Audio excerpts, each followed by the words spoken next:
everyone, myself Swati Jayant Kokate from Nagesh Karesgi Orchid School.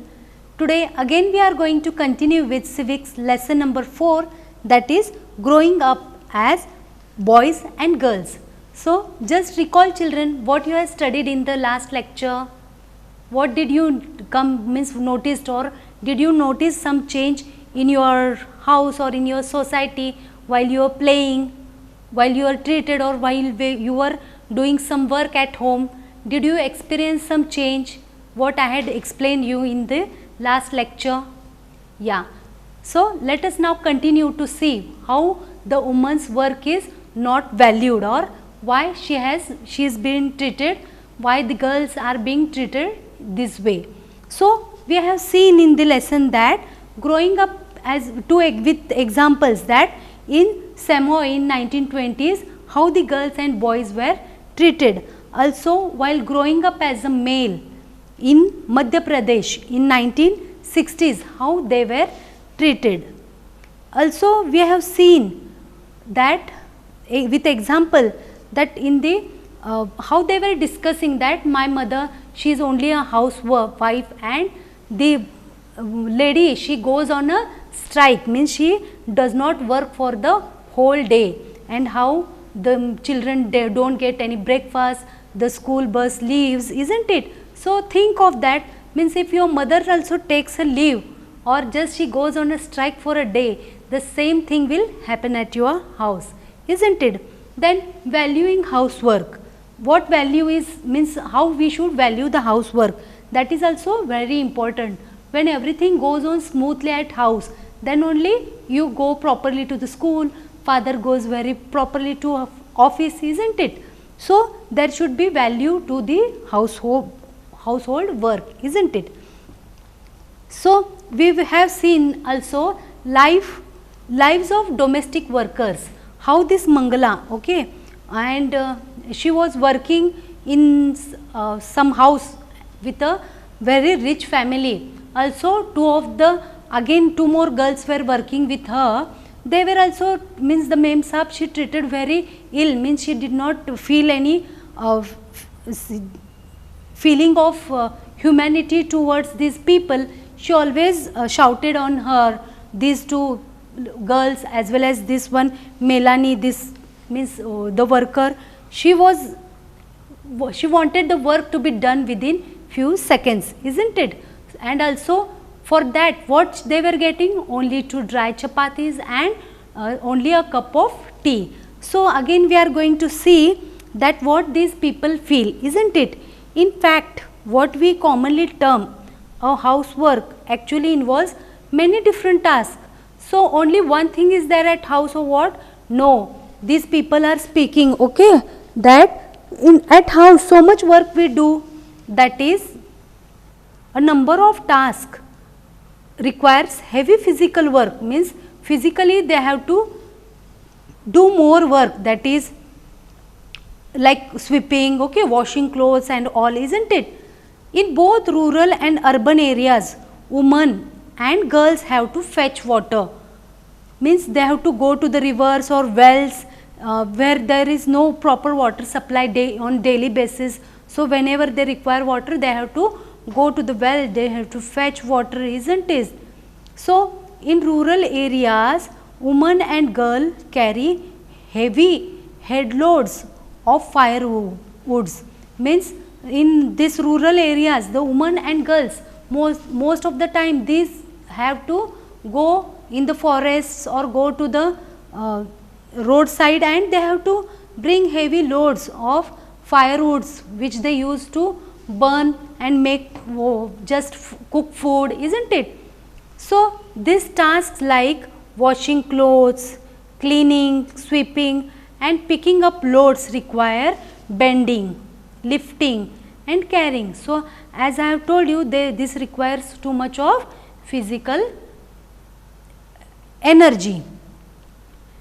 Many chores like cooking involve standing for long hours in front of the hot stoves. So you must have seen also that many times your mother, she cooks for hours together, isn't it? Standing in front of the stoves.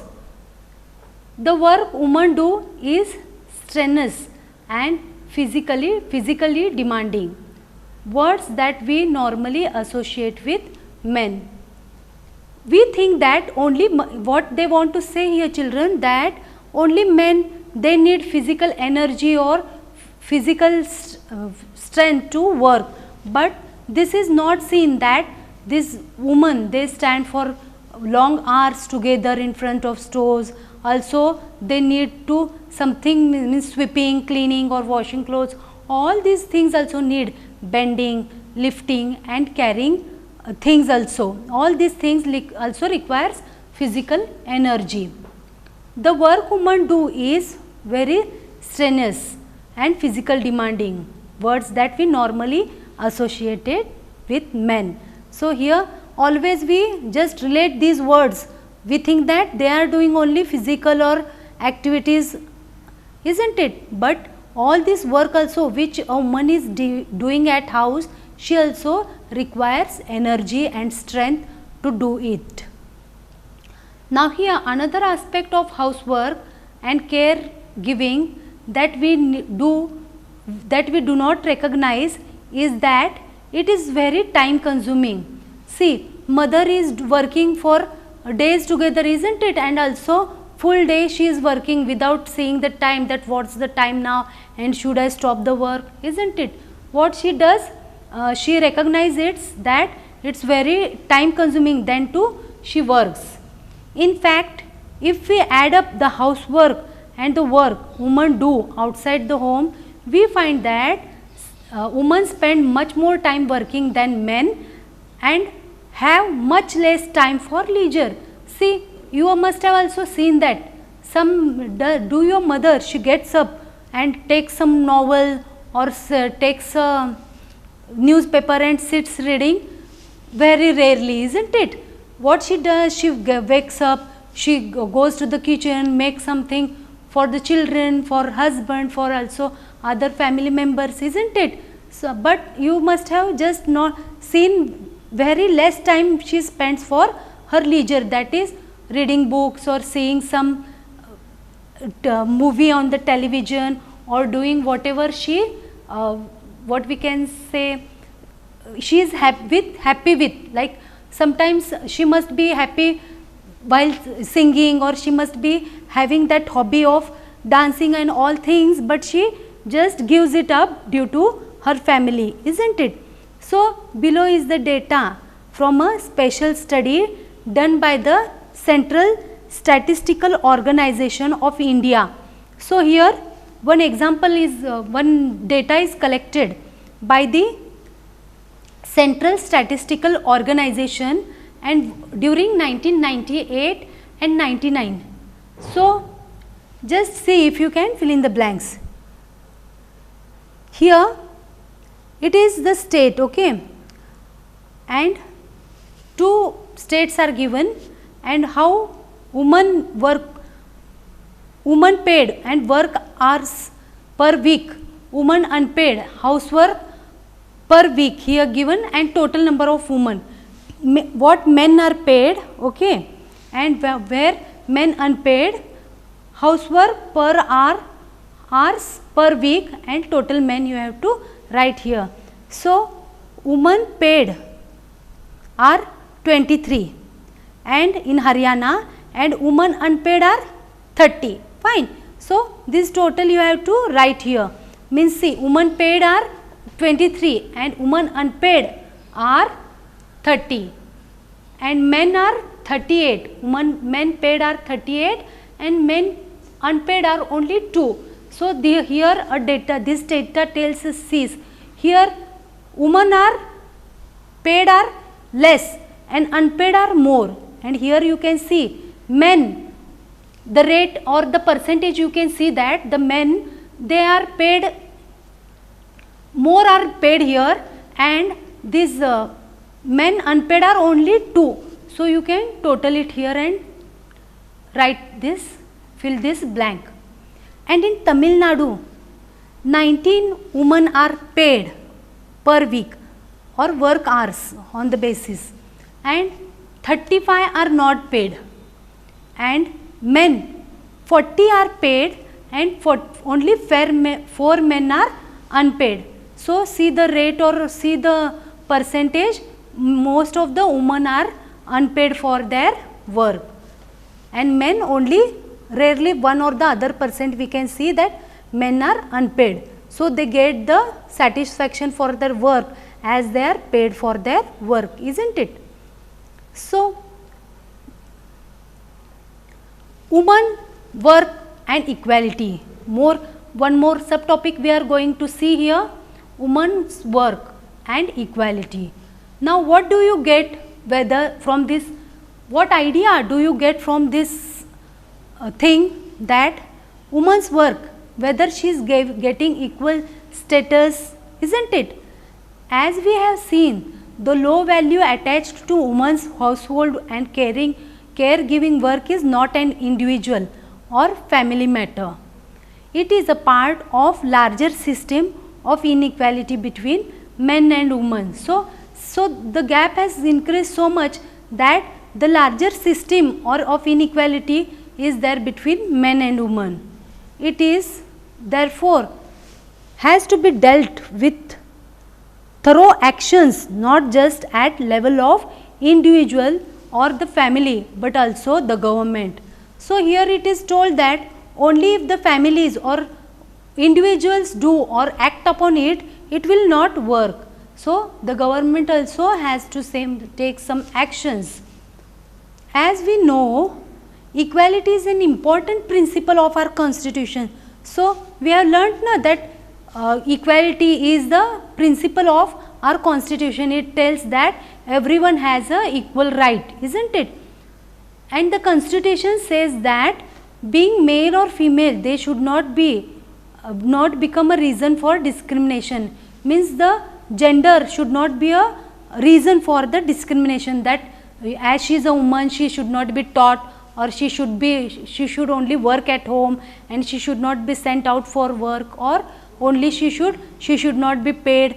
All these things come under this, means a woman should not be treated like this. So, what we can say that there is equal status or equal right should be there. What are principles of constitution states there? The constitution says that being male or female should not become a reason for discrimination. In reality, inequality between these exists. We have seen this, the inequality between genders, there is always this discrimination is there in reality. The government is therefore committed to understand the reason for this and taking positive steps or the remedies for this situation. So, the government therefore is committed to understand the reasons for this, okay, why there is discrimination between the gender or in the woman as well as men. So, it is taking some steps, they should somewhere reduce and come to a 0 point, isn't it? For example, it recognizes that burden of child care and housework falls on women and girls.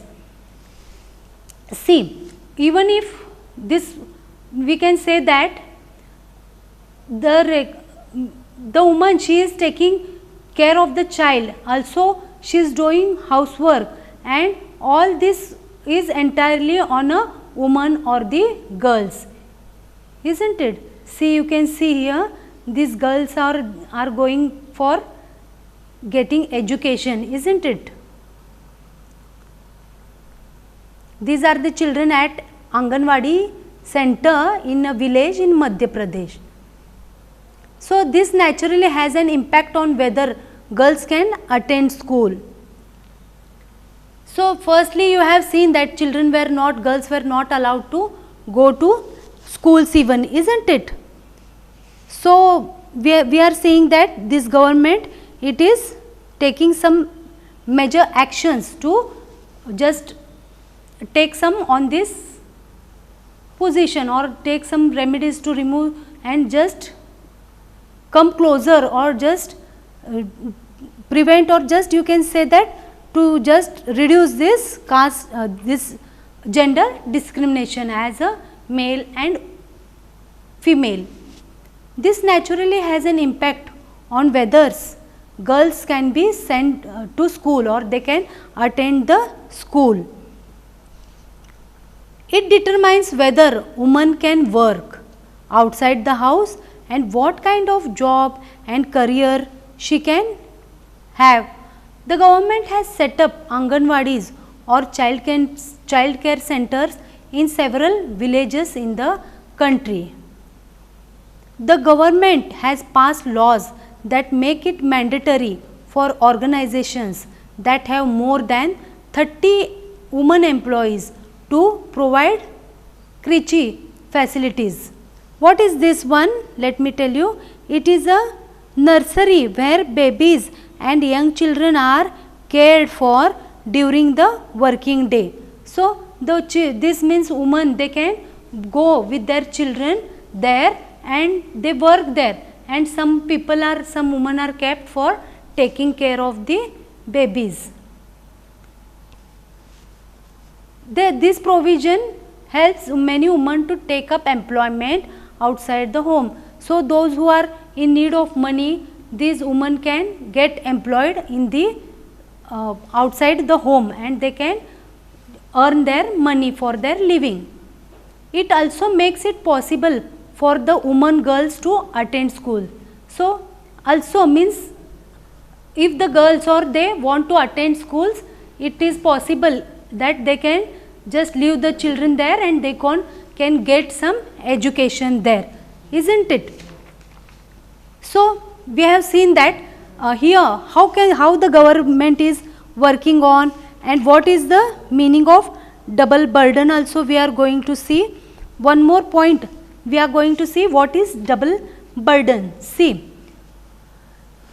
a lady who is working at home as well as outside, okay, means she works full time at house also. She gets up early, does everything work at home, okay, she cooks food, even she washes clothes and utensils, and afterwards she goes for the office or whatever work she is going to do outside the house wherever she is employed, isn't it? There also she goes and works for a full time, isn't it? She works there, she brings that whatever the work is given to her, allotted to her, whatever the work is there, she does it there. Then whatever the work was given, she again brings to the house. She works at home, again she completes that office work also with whatever is there at night, isn't it? So, there is a meaning for it, for that it is double burden. So, what is double burden? It literally means that a double load, okay, means here she is working for that full time at home also and full time outside the house, that is wherever she is employed. This term is commonly used to describe the woman's work situation. It has merged from a recognition that women typically labor both inside the house and outside the house. So, for 1 mark or 2 marks, this question can be asked for you children. What is double burden? What do you mean by double burden? So, you can say that a woman, she is working, it literally means that a double load of work, okay. In this term, commonly used to describe the woman's work situation.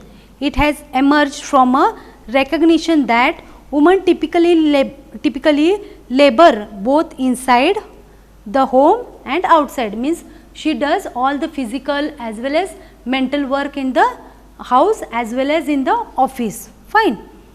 Now, identity. What is identity? Means what they should get some, isn't it? Identity I had told in the beginning of the lecture. What is identity? Identity is a sense of self-awareness of who one is. Means you should be aware that we should know who we are, isn't it? That is self-awareness, and identity is a sense of self-awareness of who one is. Typically, a person who can have several identities, like for example musician or a doctor, or a girl, sister, like this, isn't it? It is that his identity. Now one more word we have seen, caregiving. What is caregiving? Some of the points you note down, children, you will not get afterwards. I will repeat. Identity. Fine. Write down. Identity is a sense of self-awareness of who one is. Identity is a sense of self-awareness of who one is. He must be a person and have several identities, and examples are a person can be a girl, a sister, okay, or a musician, as I told you. Fine. Now next one is, what is double burden? Double burden literally means a double load. Double burden literally means a double load. This term is commonly used to describe the woman's work situation. It has emerged from a recognition that women typically labor means work, okay, both inside the house and outside the house. Next one more important word we are going to see. What is caregiving?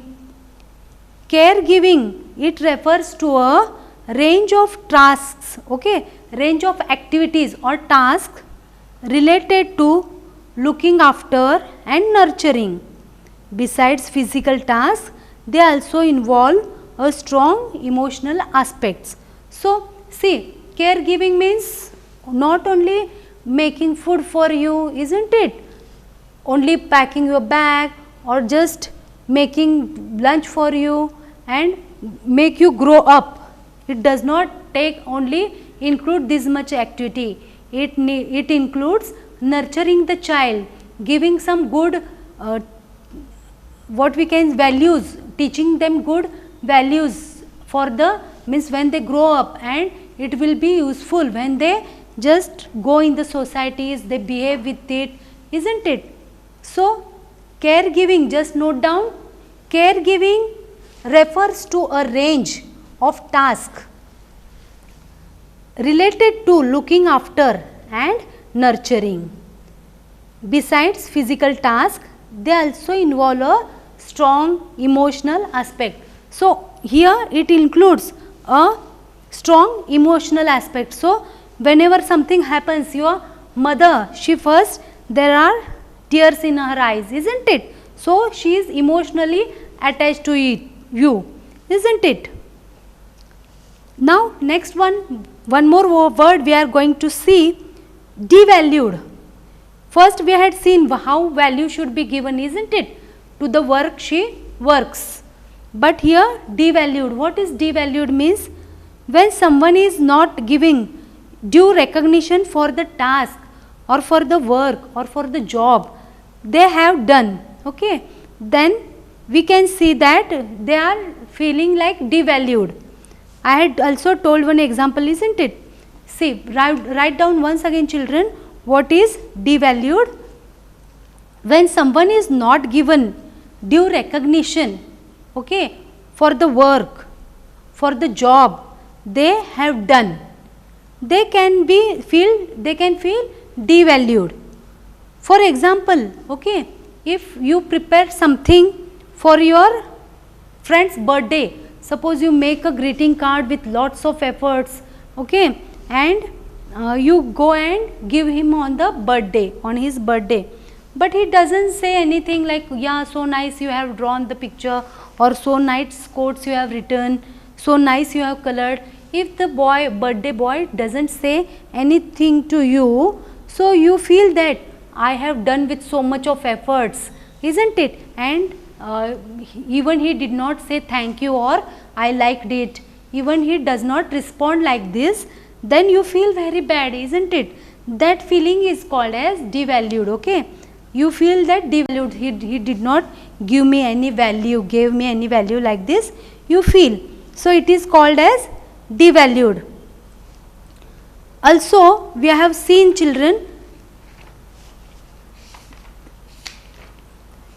with examples how these domestic workers, they feel lonely, isn't it?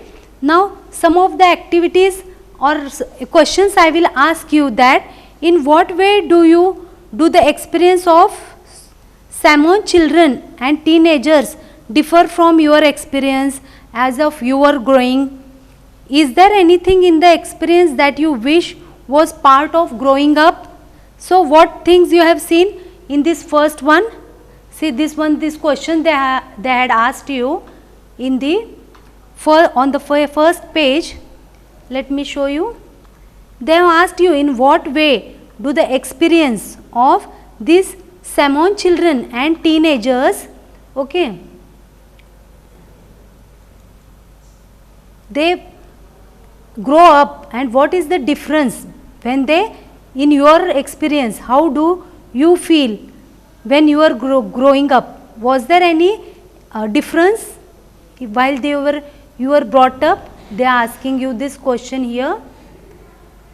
Okay, the children and teenagers differ from your experience of growing up. Is there anything in this experience that you wish was a part of your growing up?